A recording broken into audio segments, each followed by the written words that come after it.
John, I wanted to ask John because John and I had an interesting conversation the other night. Now, John, you were already um, a civilian at the time of COVID hitting, right? You were already out, Uh, or were well, you? it actually first reported, I believe, was in February of 20. And I actually became a civilian in March of 20. So right when it was starting to amp up is when I got to the halfway house, which at that point in time, it was really getting bad. The fear level was super high. Nobody really knew what was going to happen. They had shut everything down, no visitations. It was lockdown status. I mean, at one point in time, one of the prisons in Ohio actually had a 75% infection rate because it Wow. was spreading so fast inside of it was actually Marion Prison in Marion, Ohio. It had gotten so bad. I mean, you got to figure you're in a confined space where in those places that particular prison had dorm rooms where your beds are approximately 2 feet apart and you have a guy 2 feet above you. I mean, it's you're surrounded by hundreds, and when the yard's open, thousands of people, and you're in constant contact with them. You're eating, showering, sleeping. I mean, so in an environment like that, it takes nothing to spread an airborne disease. So, how many So, people died, John? How many people died of COVID? I mean, I imagine a lot of these people are in really good health, oh right? yeah, yeah, very few, very few. I believe in Marion, I think maybe two people out of the close to 1,000 that had it. So then Got everybody got natural immunity after a while, got natural immunity or herd immunity.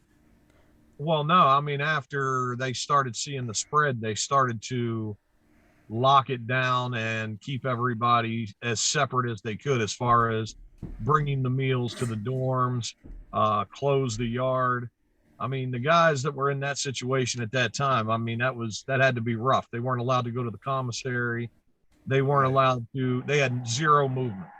They Hmm. were basically stuck on their bed 24 hours a day without being able to go anywhere.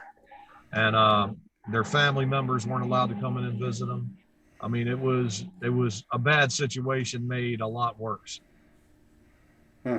So So, so another story that we had talked about, and I'm going to have to go there, but the Y2K incident, you were serving more time then. oh yeah, that was And yeah. did it compare to that? Was it a similar Actually, the experience? paranoia was probably worse then because at that time, I mean, I was incarcerated. I was actually in a cell. I was in a maximum security prison at that time, and the rumor going around was, and even from the guards that were working there, that they weren't coming to work if what was supposed to happen happened. They were staying home with their family. So the people that were incarcerated were scared to death. I mean, that meant we were going to be locked inside of a cell with no food, Yeah, no ability yeah, you couldn't get to get out. out. So, I Oh, it mean, sucked. we were scared to death of what was going to happen. So at that time, it was probably a few minutes before midnight. Everybody was freaking out. And as the ball started to drop, we're watching it on TV. And probably 2 minutes before midnight, every light in the whole prison went out on the compound. I mean, the security lights went out, everything went out. I mean, you should have heard the cries coming out the window. I mean, I heard, "Oh Lord, God, Lord, save me, Jesus, save me."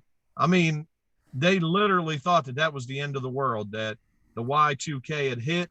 So for about Yeah. 2 minutes, you had people freaking out. And then all of a Oh, sudden, all the lights came back on. And come to find out the next day, they were so paranoid about everything being shut down that they automatically shut everything off themselves, thinking that that would, if there was anything that was going to happen, surges or whatever they were doing in their mind. And of course, they didn't tell anybody they were going to do it. So, you had 2,000 people scared to death, thinking that the end of the world was coming, and that we were in a position to where we weren't going to be able to do anything about it. So did they believe that God turned the lights back on? Well, I think they believed that God could turn the lights back on. But, yeah. I mean, then they found out the next day that that wasn't the case. It was actually the warden. Right. Might as well be God. And why? What was the That reason he situation, did that? That is God, yeah. Yeah. What was the reason he did that? Well, like I said, I mean, he did it basically A preemptive strike. Yeah, preemptive Right. strike. In his mind, and from what he had heard from all the computer experts, that manually shutting down everything would somehow keep it from happening. Once they wanted to see if basically right after midnight, if they could flip the switch and everything would come back on, or it would still be happening. I think they were worried about some type of electronical surge or whatever they was. That I don't know what the thinking was behind it, but I know the lights came back on, and thank God for that, because as everybody knows now, it ended up being nothing. But the paranoia for that year and a half was through the roof. I remember it was the bottled water industry and the canned goods and things like that skyrocketed. So it was about the binary. It was the year, because they were using a 2-digit year, correct? And then they were afraid that it was going to go back to 00 and throw the computer system off. Right. Yeah. It wasn't set up to go to from 1999 to 2000. Right. They had the digits all messed up or something, but it ended up not being anything. Like yeah, you said, in retrospect, you think that'd be a pretty simple problem to fix. Right, that's what I'm saying. They can supposedly so put a man on the moon, but they can't fix a 2-digit number in a computer. Right.